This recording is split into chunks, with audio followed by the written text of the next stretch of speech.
Saudara-saudara, kalaupun seorang kedapatan melakukan suatu pelanggaran, maka kamu yang rohani harus memimpin orang itu ke jalan yang benar dalam roh lemah lembut, sambil menjaga dirimu sendiri supaya kamu juga jangan kena pencobaan.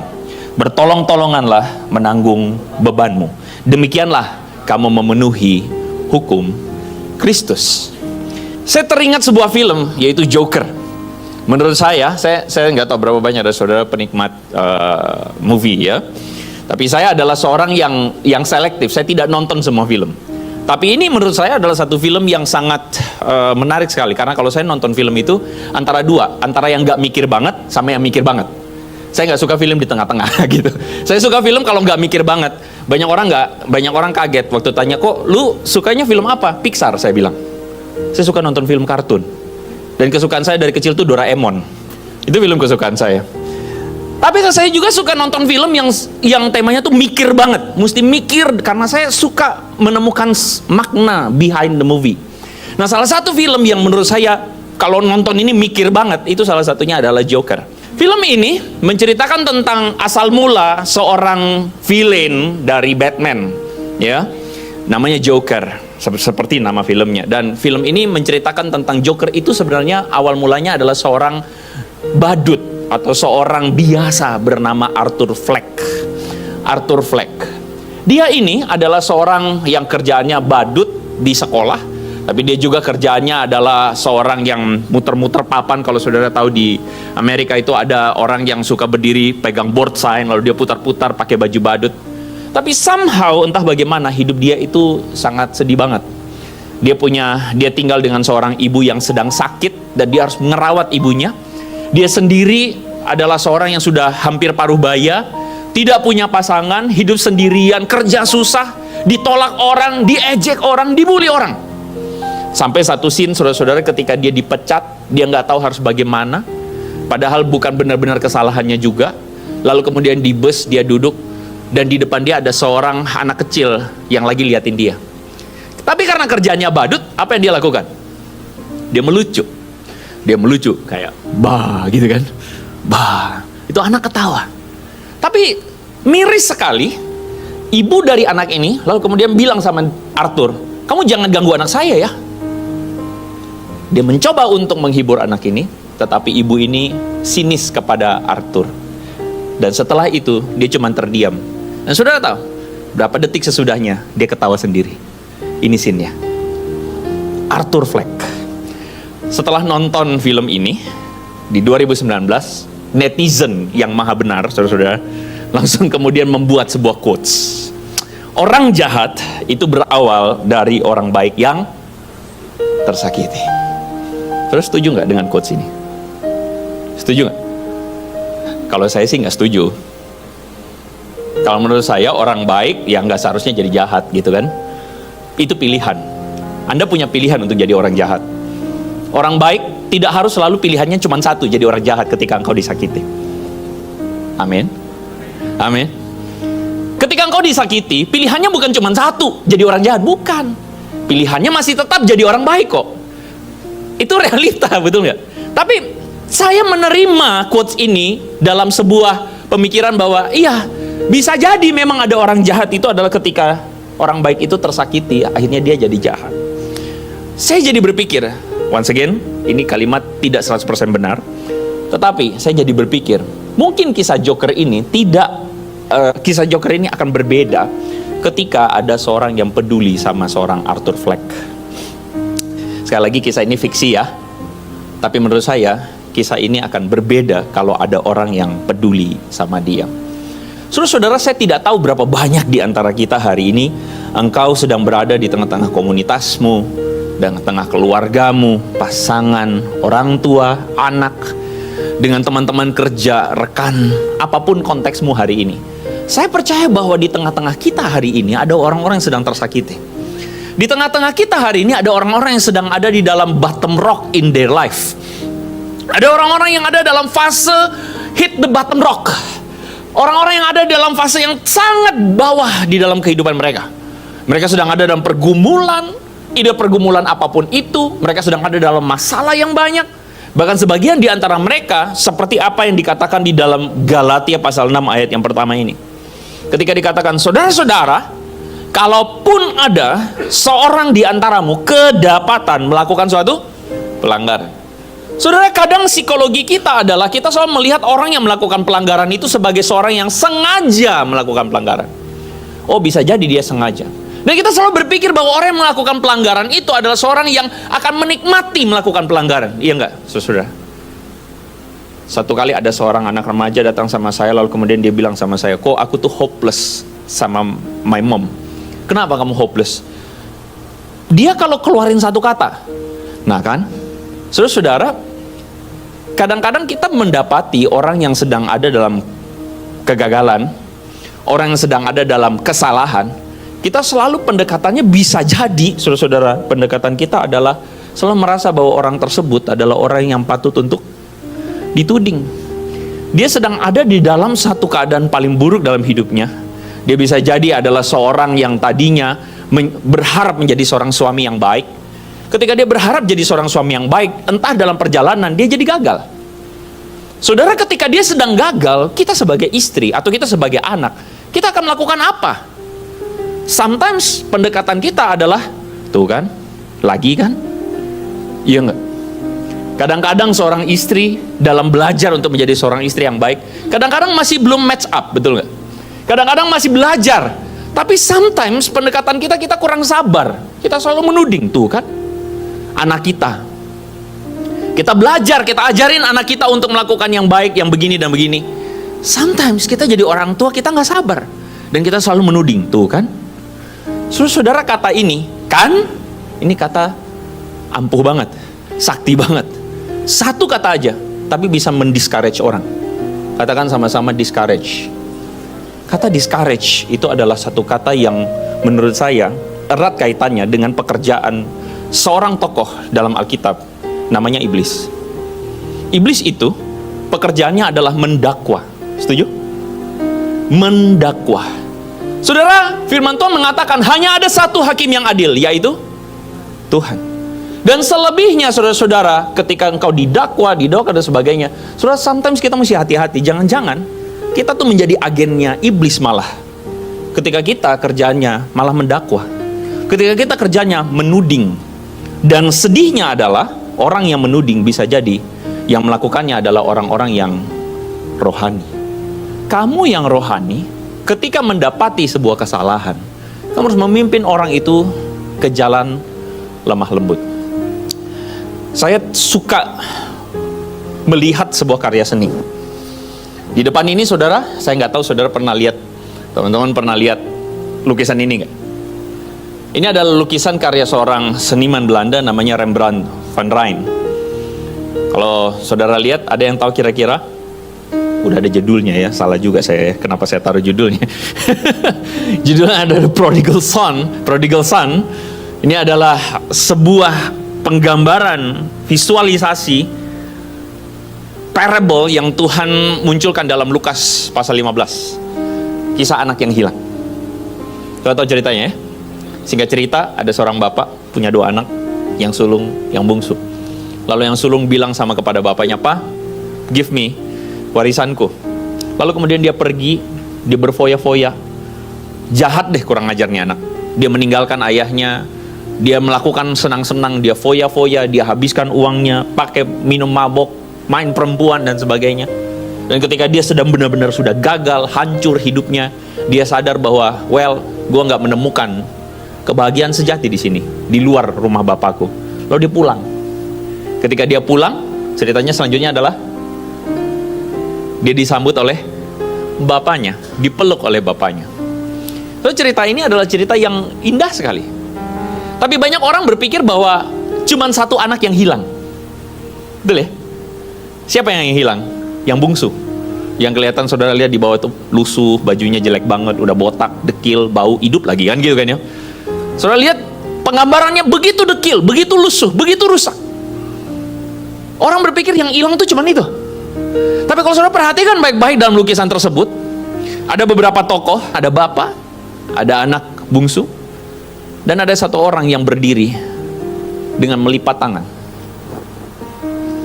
Saudara, gestur melipat tangan itu ya bisa diterjemahkan sebagai gestur apa? Gestur sedang menutup diri. Gestur sedang tidak menerima keadaan. Gestur sedang tidak terbuka kepada situasi di depan dia. Dia sedang menutup tangannya dengan pandangan mata yang sinis sekali. Karena dia adalah tokoh anak yang sulung. Yang dalam cerita Lukas pasal 15 itu, anak sulung itu bilang begini, "Bapa, aku sudah dari kecil sampai sekarang tidak pernah meninggalkan engkau. Aku tinggal di rumah, aku melakukan pekerjaanku, aku tidak seburuk anak ini, tidak foya-foya, tidak berbuat dosa. Tapi kenapa tidak sekalipun engkau merayakan pesta untukku? Malah ini anak yang kurang ajar, waktu pulang engkau mengadakan perayaan baginya." Saudara-saudara, seorang penulis namanya adalah A.W. Tozer. Dia mengatakan begini, "A Pharisee," tahu ya golongan Farisi ya, familiar ya buat kita ya. "A Pharisee is hard on others and easy on himself. But a spiritual man is easy on others and hard on..." Keren ya. A Pharisee, orang Farisi, kata dia, semangat Farisi adalah semangat yang hard on others. Apalagi kalau misalnya yang lain itu tidak match up, dia punya standar. Wah, datang ke gereja pakai sandal jepit, apaan tuh? Gak menghormati Tuhan banget. Kita langsung kerjaannya datang ke gereja, bukan untuk menyembah Tuhan, tapi gibahin orang di samping. Lu lihat tuh, rambutnya acak-acakan. Gak banget ya. Sometimes, saudara-saudara, kita bawaannya tuh cuman mau menuding orang. Menganggap orang lain gak kudus gitu loh. Kudisan gitu kan ya. Kita menganggap orang lain tuh rendah banget. Apalagi kalau misalnya orang itu jatuh atau orang itu sedang melakukan kesalahan. Semangat kita akhirnya menjadi semangat agamawi. Itu yang kalau dalam bahasa teologinya legalis. Legalis. Bawaannya itu selalu mau tuding orang, mau menganggap orang lain lebih rendah. Dan itulah yang sedang Tuhan Yesus, berulang kali Tuhan Yesus konfrontir di dalam pelayanannya, saudara, dengan orang-orang Farisi. Saudara masih ingat orang Farisi yang datang menuding Tuhan Yesus dan murid-muridnya? Kenapa? Karena kenapa murid-muridmu makan tidak cuci tangan? Nggak cuci tangan, saudara. Saudara jangan salah, waktu itu belum ada COVID, belum ada dinas kebersihan, dinas kesehatan ya. Jadi itu bukan isu soal masalah bakteri, tetapi dalam ritual orang Yahudi, mencuci tangan itu bagian dari kesucian. Ya, cuci tangan sekali lagi tidak salah. Tapi ketika mereka melihat ada yang sedang lalai dilakukan, langsung dituding-tuding, saudara. Saudara masih ingat perempuan yang berzina dibawa kepada Tuhan Yesus, betul? Siapa yang bawa? Ahli Taurat dan orang Farisi. Orang-orang yang selalu menganggap dirinya paling benar. Dan itu yang Tuhan Yesus katakan, itu bukan rohani, itu rohana. Itu bukan rohani. Karena apa? Kamu yang rohani, a spiritual man, kamu itu harusnya easy on others.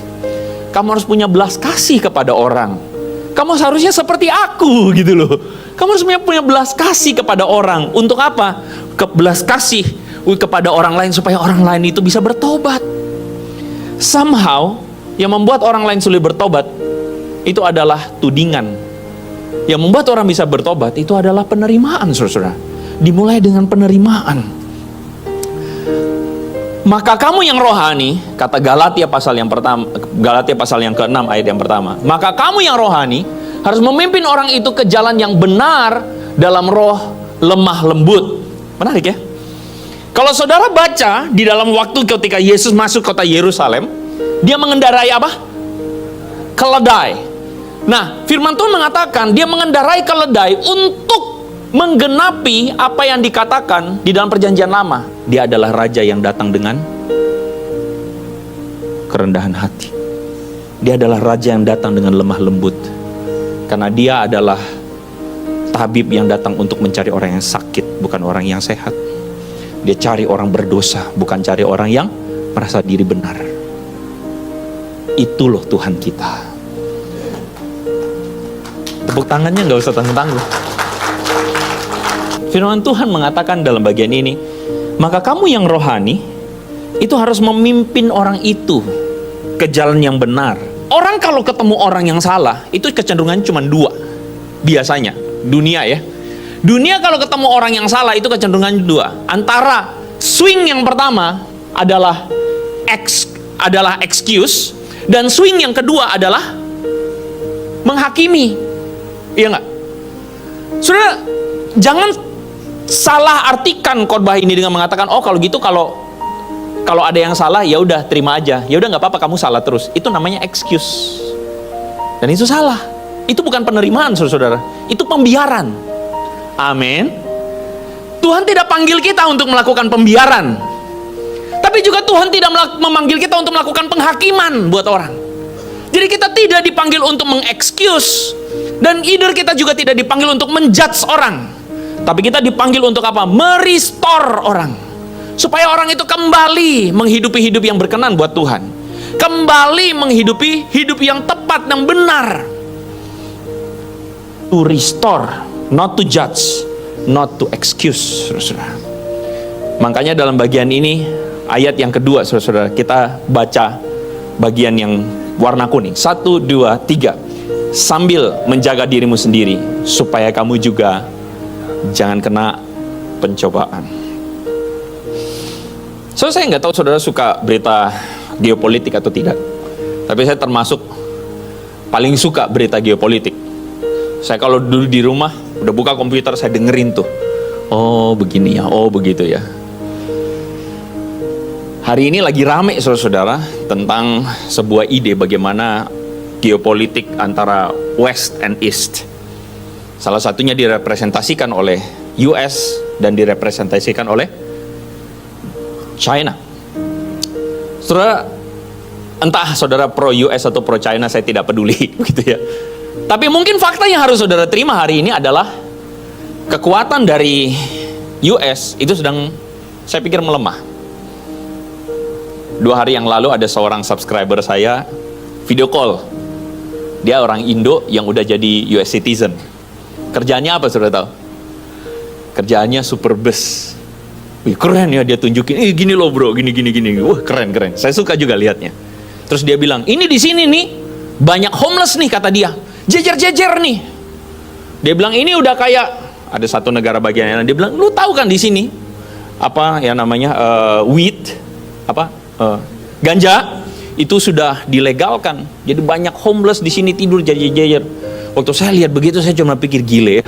Kita kadang berpikir wah negara sana maju banget, tapi di satu sisi ada dampak sosial, bahkan even kemunduran yang sudah mereka sedang alami. Dunia ini selalu shifting, amin. Dunia ini selalu shifting. Makanya firman Tuhan mengatakan, jangan engkau menganggap dirimu gak pernah jatuh. Berjaga-jagalah. Karena apa? Karena engkau bisa jatuh dalam pencobaan. Berjaga-jagalah karena apa? Karena tidak ada yang abadi. Kalau kita merasa bahwa diri kita benar, maka saudara berhati-hatilah. Seorang teman pernah berkata begini, Dre, be careful. Satu-satunya hal yang bisa dilakukan orang di puncak adalah selfie. Satu-satunya hal yang bisa dilakukan orang di puncak adalah turun. Bilang sama kiri kanan, satu-satunya yang bisa dilakukan orang di puncak adalah turun. Bilang. Firman Tuhan ingatin kita bahwa kita harus jangan menjadi orang yang punya sindrom kemapanan rohani itu. Ketika engkau berjumpa dengan orang-orang yang sedang gagal dalam hidupmu, either pasanganmu, suamimu, istrimu, orang tuamu. Kadang-kadang ada anak-anak juga yang udah belagu ya, berasa udah paling tahu deh gitu. Alah, bapak gua, alah, engkong apa, opa oma gua, alah, itu mah udah, kita udah merasa lebih hebat. Kita udah merasa paling benar. Kita udah merasa paling tahu. Hati-hatilah. Karena satu-satunya hal sesudah itu, firman Tuhan mengatakan, habis itu engkau jatuh. Setelah itu engkau jatuh. Saya suka terjemahan dari The Message. If someone falls into sin, forgivingly restore him, saving your critical comments for yourself. Asik ya? simpan. Kalau mau gibahin, mau pedes sama orang, simpan. Telan. Lalu dia bilang begini, you might be needing forgiveness before the days out. Engkau bahkan mungkin membutuhkan pengampunan itu sendiri. Saya suka tagline dari Lifehouse ini. Apakah engkau sudah menjadi seperti Yesus? Saya percaya kita semua kumpulan di sini bukan orang-orang suci-suci amat. Kalau mau dihitung-hitung saudara-saudara, dikritisi dari hidup kita, banyak yang salah. Bahkan saya pun berani mengatakan kepada saudara, firman Tuhan ini, sebelum saya memberitakan firman, saya udah bilang sama diri saya sendiri, saya adalah orang yang pertama kali gagal ngomongin firman ini. Saya adalah orang pertama kali gagal karena ada masa dalam hidup saya tuh suka kritik orang. Ada masa dalam hidup saya tuh suka merasa bahwa, oh saya bener, yang lain salah. Saya habisin orang sampai bisa luar biasa. Saya gagal. Tapi saya belajar seperti Yesus. Saya percaya saudara pun punya semangat yang sama, amin. Kita belajar, kita bukan orang-orang yang sudah suci-suci amat, tapi kita adalah orang-orang yang belajar untuk seperti Yesus, yang datang bukan untuk penghakiman. Dia meninggalkan sorga yang mulia bukan untuk menjadi seorang selebriti di tengah-tengah orang-orang kudus. Inilah saya orang kudus, rabi yang paling keren. No, dia datang untuk mencari orang berdosa dan untuk merestore orang berdosa, supaya orang-orang itu akhirnya hidup, menghidupi tujuan Allah yang indah untuk hidupnya.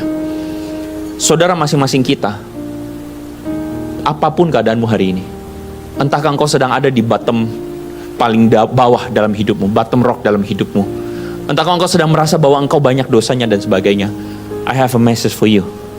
Anugerah Tuhan, dia datang untuk mencari engkau, merestore engkau, supaya engkau fulfill apa yang jadi tujuannya Tuhan buat hidupmu. Amin. Kita menghidupi tujuan Tuhan.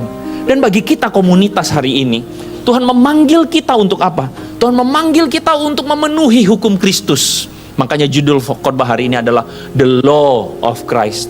Apa hukum Kristus? As simple as Tuhan panggil kita untuk mengasihi Tuhan dengan segenap hati, dengan segenap jiwa, dengan segenap akal budimu. Tapi Tuhan juga panggil kita untuk apa? Tuhan panggil kita untuk mengasihi sesama seperti dirimu sendiri. Bertolong-tolonganlah menanggung beban saudara-saudaramu. Dengan demikianlah kamu memenuhi hukum.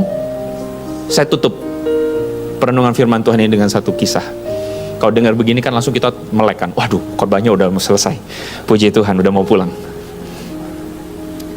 2 hari yang lalu saudara-saudara, saya berjumpa dengan seorang teman.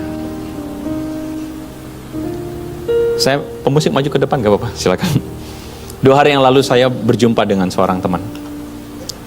Teman ini adalah teman yang lama, teman yang sudah saya tidak ketemu mungkin ada 5 tahun, 4 tahun, 5 tahun. Dia datang dengan sangat tidak percaya diri. Dia panggil saya, kalau dalam bahasa sekarang mungkin pastor. Saya bilang, jangan panggil pastor, panggil nama doang. Iya, pastor, saya nggak bisa manggil nama, saya panggil pastor. Dia datang dengan tertunduk, dia datang dengan lesu. Lalu dia punya satu pertanyaan begini, pastor, saya mau tanya satu hal, boleh nggak jawab dengan jujur? Apa? Kenapa you nggak goreng saya? Saudara mungkin bingung ya, goreng apaan? Tenang, saya bukan penjual gorengan. Saya juga bukan orang yang suka goreng tiap hari, bukan. Jadi ceritanya begini. Kalau saudara kenal pelayanan saya, salah satu pelayanan saya adalah saya melakukan apa yang namanya apologetika. Apa itu apologetika? Singkat ceritanya, apologetika adalah menjawab berbagai macam tuduhan miring tentang kekristenan. Orang banyak yang bilang, oh orang Kristen tuh manusia dijadiin Tuhan, betul? Orang banyak mengatakan, oh Kristen tuh aneh, ibadahnya tepuk-tepuk tangan, nah kan? Oh Kristen tuh banyak alirannya, aneh, itu ajaran gak jelas gitu kan? Nah itu banyak berseliweran di media sosial. Nah termasuk salah satunya yang suka mempropagandakan itu adalah mereka yang pindah, yang keluar dari Kristen. Begitulah ceritanya. Oke?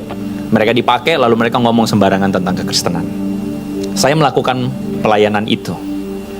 Dan sebagai orang yang melayani di sosial media, penting sekali bagi saya untuk mendapatkan spot-spot konten.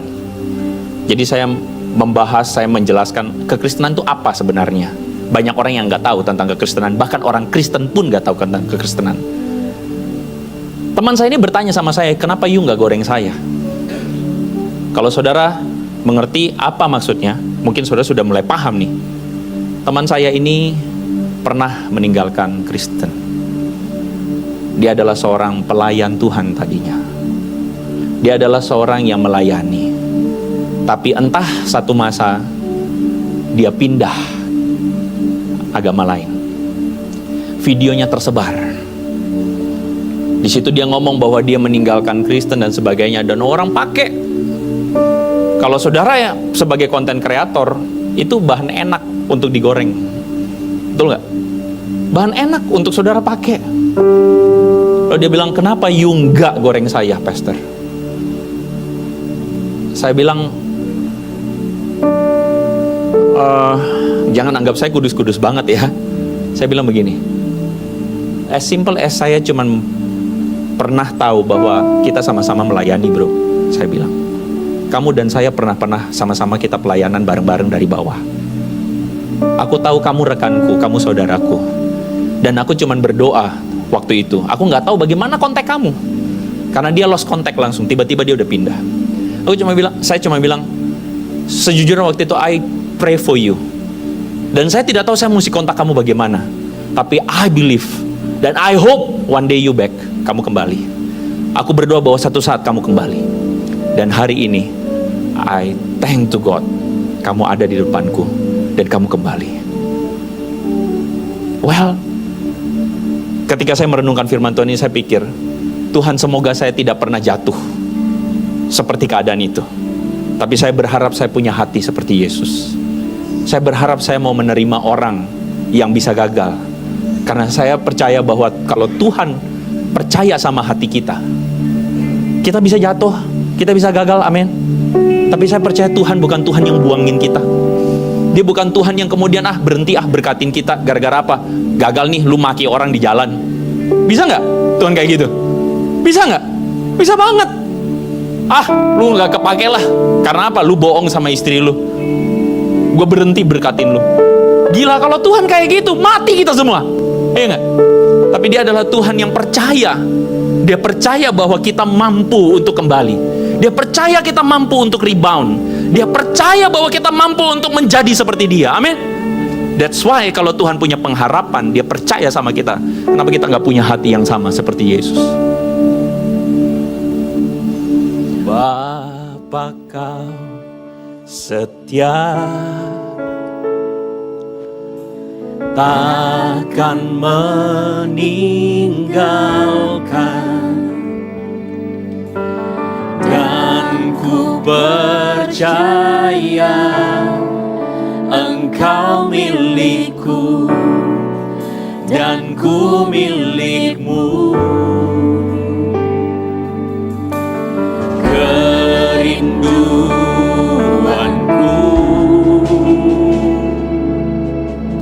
tinggikan namamu, karena ku tahu Engkau dalamku dan ku dalammu. Ubah hatiku Tuhan, ubah hatiku seputih hatimu, setulus salibmu, kasih-Mu Tuhan. Biar mataku seperti matamu, pancarkan kasih-Mu. Ku mau jadi seperti-Mu. Mungkin ada sebagian di antara kita hari ini, Engkau tahu bahwa ada orang-orang sekelilingmu yang hari ini membutuhkan kasih Tuhan. Minta sama Tuhan hati Tuhan. Minta sama Tuhan pikiran Tuhan dan mata Tuhan. Minta supaya hati kita seperti salib Kristus yang penuh kasih karunia untuk merestore. Minta sama Tuhan hikmat dari Tuhan supaya aku bisa membawa pasanganku, orang tuaku, anakku, temanku untuk menemukan kasih Tuhan. Mungkin ada di antara engkau hari ini, engkau menemukan dirimu sebagai orang yang gagal. Engkau menemukan dirimu sebagai anak yang hilang itu. Saya punya pesan buat kamu. Tuhan tidak berhenti dan tidak menyerah untuk kamu. He loves you so much.